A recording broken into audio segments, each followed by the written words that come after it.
And now, back to Your Retirement Matters with Arlene Brown.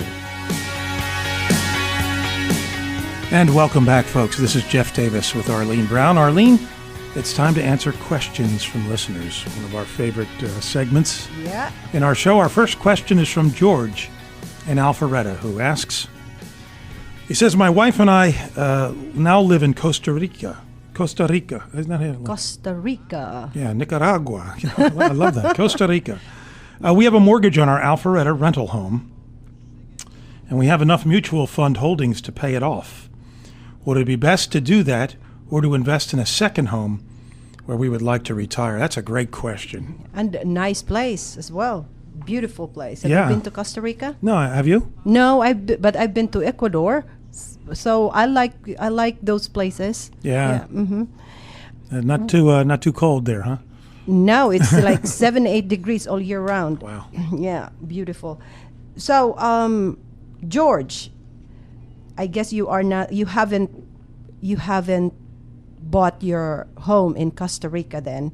So if you are, since you did not mention how your age, so I'll just say if you have or if you are in 5 to 10 years from retirement and you are not upside down on the rental home, you have a fixed rate mortgage, the rental income in Alpharetta. Right, on the rental.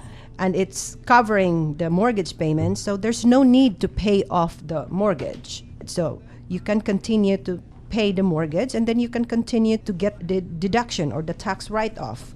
So in time, this is also to buy time to give the housing market time to heal and turn around before you sell your home.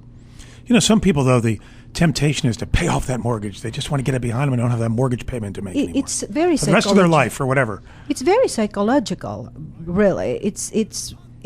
And I have lots of clients who always like, do I need to pay off my loan, my mortgage, because I have this much money? I'd rather pay off my mortgage. But again, you do the math. The 30-year amortization on your mortgage. And the tax deduction the tax write-off, so you do the math. But at this point, if your money is making a whopping 0.78% and you are paying 6% on your mortgage, it makes sense to pay off your mortgage.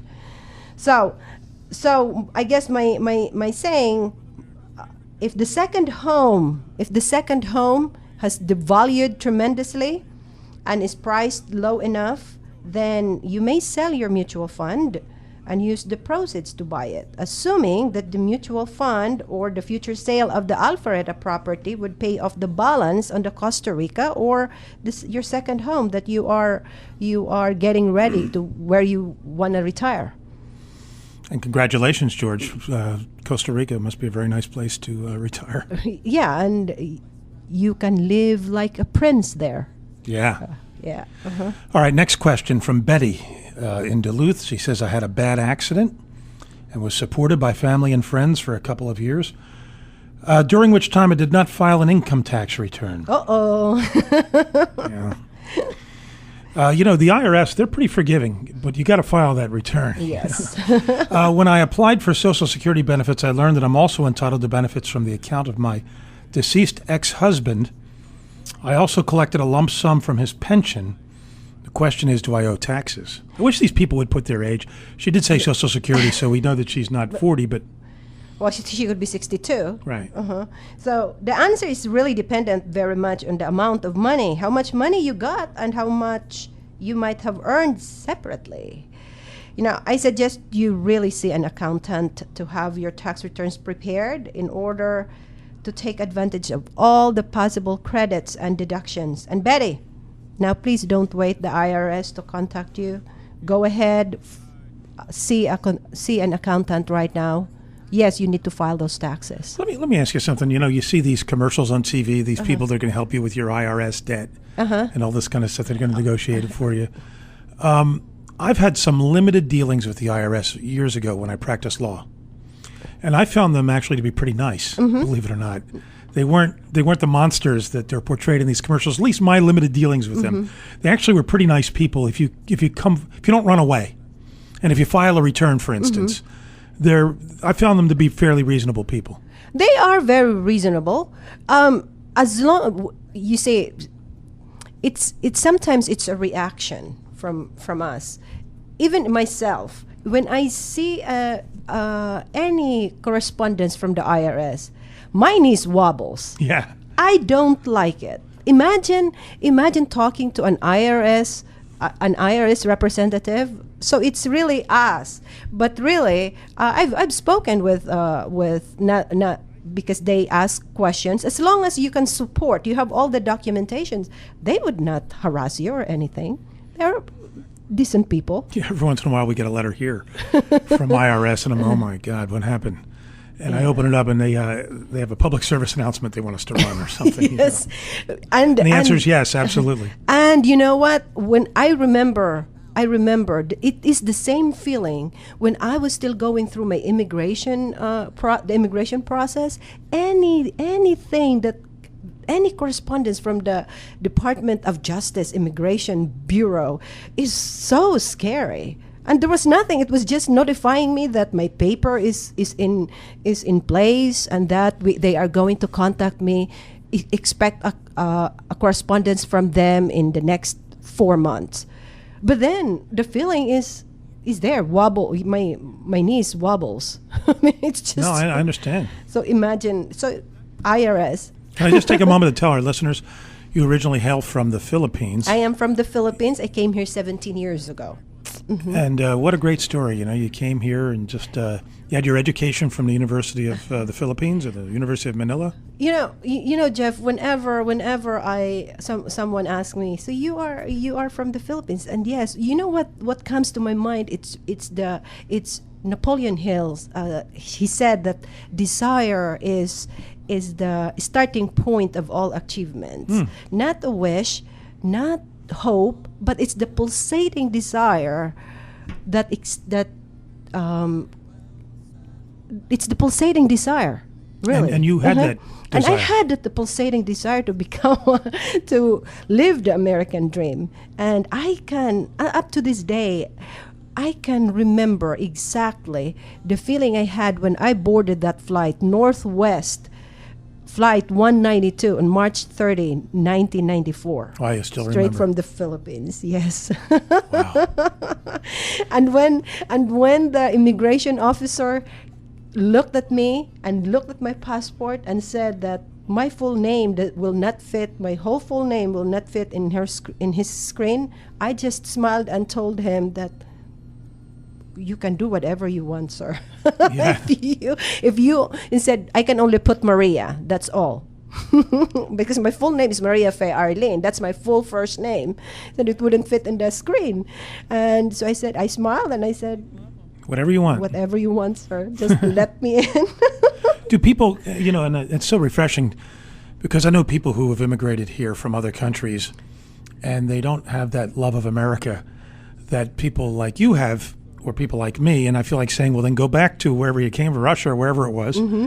But you love this country, and do people from other countries, other immigrants, feel a certain affinity to you because you're yourself an immigrant? I believe a large number who went through the process, and really, when you talk, especially when someone who just had the oath of allegiance, well, when they had the oath taking to become an American citizen, it is it's the grandest, it's almost like one of the grandest achievements in my life to become American we Native citizen. Americans take it for granted. Yes. Because we don't have that. You do. You do. We're just born with it. Unfortunately. And every word in that oath I pledge to the American flag, it's coming from the heart. Yes, it is. It pierces to my heart. How wonderful. Yeah. All right, let's go on to our next question. This is a good one. I want to know the answer myself, from one of our listeners who wants to know, how low do you think stocks can go? I mean, is that a trick question, Jeff? Because anybody who tells you that he knows for sure is pulling your leg, of course. Well, analysts are saying that most indicators are telling that we're likely to see the Dow, the S&P 500, and the Nasdaq all return to their lows on March 2009. Period. Period. Not a good scenario. So let's if you brace ourselves. Yeah, and if you got all your money in the stock market and none of your money anywhere else, don't expect great gains, folks. That's why I am always telling people, please get out of the guessing game. Go to the tactical way of investing. Look at the big picture. Don't just like what the famous player, a hockey player said, Jeff, that don't go where the puck has been. Go where the puck is going. Wayne Gretzky. Yes. So we already look at the numbers. Yeah. And try to figure out where it's going and get an expert like Arlene Brown who can help you. Well, folks, that's it for this edition of Your Retirement Matters. Your retirement is way too important for guesswork. Take the guesswork out of the equation, folks, and let Arlene help you to protect your nest egg and maximize your income in retirement. Take advantage of Arlene's 3-step review process to ensure that you're using all income sources that are available to you correctly and in the most tax-efficient manner. Call Arlene for a complimentary 3-step review at 678-741-5334. 678-741-5334. Or visit her website at yourretirementmatters.net. Yourretirementmatters.net. Arlene? Ladies and gentlemen, until next time, may God hold you in the hollow of his hand. You've been listening to Your Retirement Matters with Arlene Brown. If you're retired or planning for retirement, tune in each Saturday and Sunday morning at 9:30 for important investment advice. Your Retirement Matters with Arlene Brown, only on News Talk 1160, the talk of the town.